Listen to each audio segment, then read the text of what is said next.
ಇಲ್ಲೊಂದು ಪ್ರಪಂಚದಲ್ಲಿ ಯಾರಿಂದಲೂ ಸುಳ್ಳು ಹೇಳೋದಕ್ಕಾಗೋದಿಲ್ಲ ಅಂತ ಹೇಳಿದ್ರೆ ನೀವು ನಂಬ್ತೀರಾ? ಹಾಗಿದ್ರೆ ಇಲ್ಲಿ ನೋಡಿ, ಯಾರಾದ್ರೂ ಕೆಲ್ಸಕ್ಕೆ ಹೋಗೋದಕ್ಕೆ ಆ ದಿನ ಇಷ್ಟ ಇಲ್ಲ ಅಂತ ಹೇಳಿದ್ರೆ, ನನಗೆ ಇವತ್ತು ಬೋರ್ ಆಗ್ತಾ ಇದೆ ಅದಕ್ಕೆ ನಾನು ಕೆಲ್ಸಕ್ಕೆ ಬರ್ತಾ ಇಲ್ಲ ಅಂತ ಹೇಳಿ ಸತ್ಯನೇ ಹೇಳ್ಬಿಡ್ತಾರೆ. ಯಾಕಂದ್ರೆ ಅವರಿಗೆ ಸುಳ್ಳು ಅಂದ್ರೆ ಏನು ಅಂತಾನೂ ಗೊತ್ತಿಲ್ಲ, ಸುಳ್ಳನ್ನ ಹೇಗ್ ಮಾತಾಡ್ತಾರೆ ಅಂತಾನೂ ಗೊತ್ತಿಲ್ಲ. ಒಬ್ಳು ಲೇಡಿ ಈಗ ನನ್ ಮಗು ಹೇಗಿದೆ ಅಂತ ಇನ್ನೊಬ್ಳು ಲೇಡಿ ಹತ್ರ ಕೇಳ್ತಾಳೆ. ಅದಕ್ಕೆ ಅವಳೀಗ ನಿನ್ ಮಗು ನೋಡೋದಕ್ಕೆ ತುಂಬಾ ಕೆಟ್ಟದಾಗಿದೆ ಅಂತ ಹೇಳಿ ಮುಖ ಕೊಡದಾಗೆ ಹೇಳ್ಬಿಡ್ತಾಳೆ. ಇಂತ ಪ್ರಪಂಚದಲ್ಲಿ ಮೈಕ್ ಅನ್ನೋ ಒಬ್ಬ ಇರ್ತಾನೆ. ಅವನನ್ನ ಅವ್ರ ಬಾಸ್ ಈಗ ಕೆಲಸದಿಂದ ತೆಗೆದು ಬಿಡ್ತಾರೆ. ಆ ದಿನ ರಾತ್ರಿನೇ ಮನೆ ಓನರ್ ಈಗ ಬಂದು ನಾಳೆ ನನಗೆ $500 ಮನೆ ರೆಂಟ್ ನ ಕೊಡ್ಲೇಬೇಕು ಅಂತ ಹೇಳಿ ಹೇಳ್ತಾನೆ. ಆದ್ರೆ ಮೈಕ್ ಅಕೌಂಟ್ ಅಲ್ಲಿ ಇರೋದು ಬರೀ $300 ಮಾತ್ರನೇ. ಅದನ್ನೀಗ ಬಿಡಿಸ್ಬೇಕಂತ ಹೇಳಿ ಬ್ಯಾಂಕ್ ಗೆ ಬರ್ತಾನೆ. ಅಲ್ಲಿಗ ಕ್ಯಾಶಿಯರ್ ನಿಮ್ ಅಕೌಂಟ್ ಅಲ್ಲಿ ದುಡ್ಡೆಷ್ಟಿದೆ ಅಂತ ಕೇಳ್ತಾಳೆ. ಆಗ್ಲೇ ಮೈಕ್ ಮೈಂಡ್ ಅಲ್ಲಿ ಸಡನ್ ಆಗಿ ಏನೋ ಡಿಸ್ಟರ್ಬೆನ್ಸ್ ಆಗುತ್ತೆ. ಈಗ ಅವನು ನನ್ನ ಅಕೌಂಟ್ ಅಲ್ಲಿ $500 ಇದೆ ಅಂತ ಹೇಳಿ ಸುಳ್ಳು ಹೇಳ್ಬಿಡ್ತಾನೆ. ಇವಳೀಗ ಅವನ ಅಕೌಂಟ್ ನ ಚೆಕ್ ಮಾಡಿದ್ರೆ ಅಲ್ಲಿರೋದು ಬರೀ $300 ಮಾತ್ರನೇ.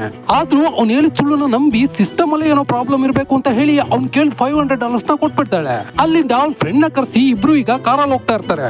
ಒಂದ್ ಕಡೆ ಟ್ರಾಫಿಕ್ ಪೊಲೀಸ್ ಈಗ ಇವ್ರನ್ನ ನಿಲ್ಲಿಸ್ಬಿಡ್ತಾನೆ. ಈಗ ಪ್ರಾಬ್ಲಮ್ ಏನಪ್ಪಾ ಅಂತ ಹೇಳಿದ್ರೆ ಮೈಕ್ ಫ್ರೆಂಡ್ ಫುಲ್ ಆಗಿ ಕುಡಿದು ಬಿಟ್ಟಿರ್ತಾನೆ. ಅವನೀಗ ತನ್ನ ಬಾಯಾರೆ ಸತ್ಯನ ಪೊಲೀಸ್ಗೆ ಹೇಳ್ಬಿಡ್ತಾನೆ. ಪೊಲೀಸ್ ಈಗ ಅವನನ್ನ ಹೊರಗೆಳ್ದು ಅರೆಸ್ಟ್ ಮಾಡ್ಬೇಕು ಅಂತ ಹೇಳಿ ಟ್ರೈ ಮಾಡ್ತಾ ಇರ್ತಾನೆ. ಆಗ್ಲೇ ಮೈಕ್ ಈಗ ಅವನು ಕುಡ್ದೇ ಇಲ್ವೇ ಅಂತ ಹೇಳಿ ಸುಳ್ಳು ಹೇಳ್ಬಿಡ್ತಾನೆ. ಆ ಸುಳ್ಳನ್ನ ಟ್ರಾಫಿಕ್ ಪೊಲೀಸ್ ಈಗ ನಂಬಿ ಸಾರಿ ಅಂತ ಹೇಳಿ ಅಲ್ಲಿಂದ ಹೋಗ್ಬಿಡ್ತಾನೆ. ಈಗ ಮೈಕ್ಗೆ ಅವನ್ ಪವರ್ ಏನು ಅಂತ ಗೊತ್ತಾಗತ್ತೆ. ಇವನೀಗ ರೋಡ್ ನಲ್ಲಿ ಹೋಗ್ತಾ ಇರ್ಬೇಕಾದ್ರೆ ಸುಂದರವಾದ ಒಂದು ಹುಡುಗಿನ ನೋಡಿ, ನೀನ್ ಇವತ್ತು ನನ್ ಜೊತೆ ಟೈಮ್ ಸ್ಪೆಂಡ್ ಮಾಡ್ಬೇಕು, ಇಲ್ಲ ಅಂತ ಹೇಳಿದ್ರೆ ಪ್ರಪಂಚನೇ ನಾಶ ಆಗ್ಬಿಡುತ್ತೆ ಅಂತ ಹೇಳ್ತಾನೆ. ಅವಳಿಗೆ ಸುಳ್ಳು ಅಂದ್ರೆ ಏನು ಅಂತಾನೆ ಗೊತ್ತಿಲ್ವೇ, ಸೊ ಅದಕ್ಕೆ ಒಪ್ಕೊಂಡ್ಬಿಡ್ತಾಳೆ. ನೆಕ್ಸ್ಟ್ ಡೇ ಮೈಕ್ ಈಗ ಫ್ರೆಂಡ್ ನ ಕರ್ಕೊಂಡು ಕ್ಯಾಸಿನೋಗೆ ಬರ್ತಾನೆ.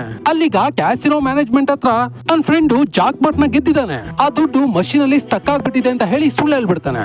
ಅವರು ಈಗ ಸ್ವಲ್ಪನೂ ಯೋಚನೆ ಮಾಡದೆ ಅವ್ರು ಗೆದ್ದಿದ್ದ ದುಡ್ಡನ್ನ ಕೊಟ್ಟು ಕಳಿಸ್ಬಿಡ್ತಾರೆ. ಈ ತರ ಪ್ರಪಂಚದಲ್ಲಿ ನೀವೇನಾದ್ರೂ ಸಿಗಾಕೊಂಡ್ರೆ ಏನ್ ಮಾಡ್ತೀರಾ? ಕೆಳಗಡೆ ಕಾಮೆಂಟ್ ನಲ್ಲಿ ಹೇಳಿ ವೆಯ್ಟ್ ಮಾಡ್ತಾ ಇರ್ತೀನಿ.